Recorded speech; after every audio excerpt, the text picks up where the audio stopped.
because now it is considered one of the 10 best Westerns made, almost no question about it. There's many people that think it's as good or better than The Wild Bunch. It's certainly one of the three great Peckinpah masterpieces, the last masterpiece in my opinion. The soundtrack album was released shortly after the film, and although several fans consider it a minor addition to the Dylan canon, others applaud its originality and its subtlety. There's a link back to John Wesley Harding. I mean, again, you're identifying with the outlaw, the underdog. You know, they're the people that he values on the Pat Garrett soundtrack. It's got Knocking on Heaven's Door on it, which is probably commercially one of his most successful songs ever. And it's got, you know, some terrific versions of the Billy theme. I really like it as a record. I think it's a lovely record, and I think it's very dense, very atmospheric. It's a overlay of a thematic statement about the whole story and a kind of mood that it sets without trying to orchestrate every moment musically. And I think it's one of my favorite Peckinpah scores. I would certainly put it right up there with The Wild Bunch, so it's completely different. And one could argue that Fielding's score is far more sophisticated in a lot of ways. Well, it is in a lot of ways, but there's something in the simplicity of Dylan's music that's incredibly moving and lyrical also. It's very, very evocative. You can hear that in isolation, and you can see those images. You can picture that very desolate New Mexico landscape and the forts and the windblown streets. And I think it's a really good record, and it's a good film. I actually think Dylan is very good in it. I think it's an underrated performance, an underrated film, and a very underrated album. After the release of Pat Garrett, Dylan chose to change location again and began renting a house in Malibu, California. Here he was met by David Geffen, who attempted to wrestle him from his Columbia contract. Dylan's last few albums had sold poorly, and Geffen promised a change of fortune if the artist signed to his label. Yet the music world had changed, and Dylan was aware that new competitors were emerging. What Bob Dylan had created had been taken over by other people. And I think that affected him quite profoundly. There was this generation of performers who had been so strongly influenced by him. And there's a famous story about Neil Young's Heart of Gold, which was a #1 single in America. And Dylan told the story of hearing it on the radio all the time and being very irritated because he thought it sounded like him.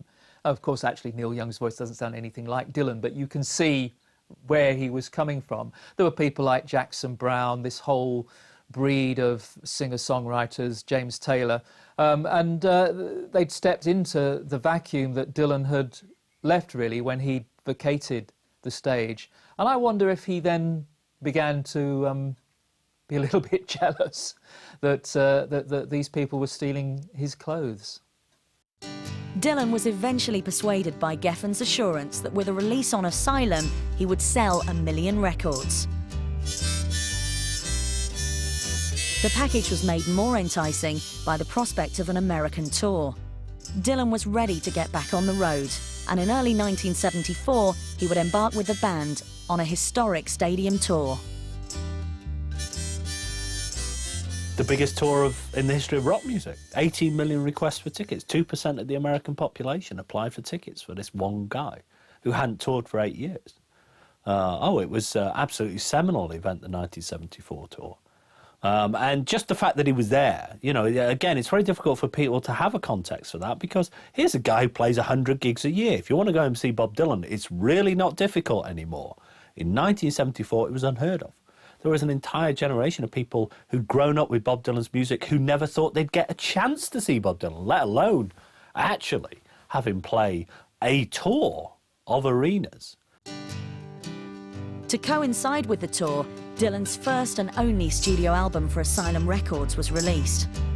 Planet Waves was the first official release of Dylan originals with the band accompanying him. And once again, people spoke of a return to form. I love Planet Waves. I think it's a wonderful minor work. It has so many great things in it for Dylan fans to enjoy. The playing is terrific. The band are wonderful on it. Dylan sings really well. There's some of that great flair in Dylan's songwriting. It's not fully realised.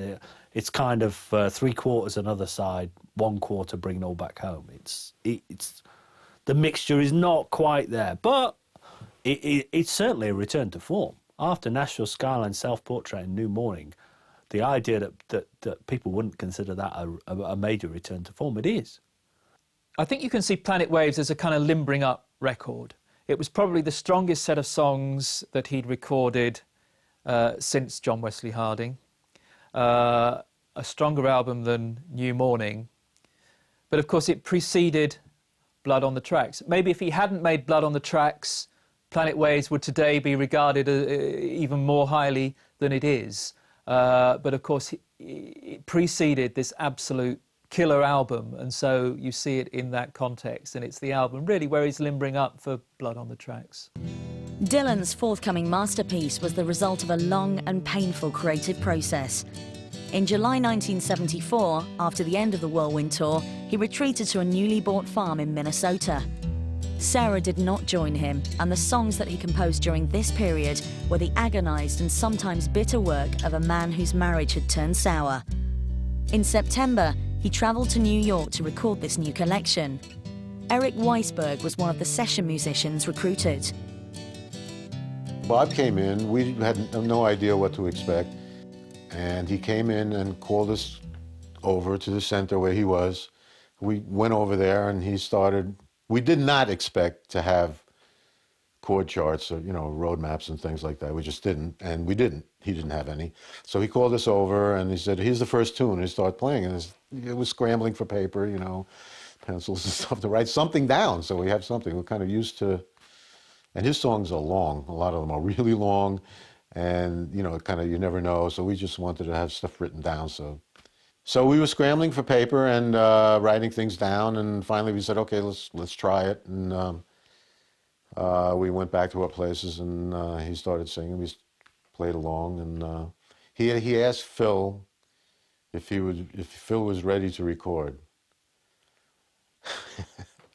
And Phil said, well, not really, but yeah, I'll take one. We'll take one. So we played it down, and there was definitely mistakes. Bob asked Phil if he could to play it back. And he's playing it back, and we were all in the middle of the room facing the speakers listening. So the song gets about halfway through, and Bob goes, so we go over there, and he picks up his guitar, and he starts running down the he says, here's the second song. While we're listening to this, huge noise coming out of these speakers and trying to see what the take was like. That was unprecedented, as far as I was concerned anyway. Despite the unconventional practices, the album was recorded to Dylan's satisfaction and the sessions ended. Yet on his return to his Minnesota farm, he became unsure of the work, and this doubt led to a new set of Blood on the Tracks sessions, recorded closer to home. He listened over and over again and decided it was a nice album, but that it lacked punch. It possibly lacked some commercial appeal, so he took it home over the holidays, played it for his brother David. As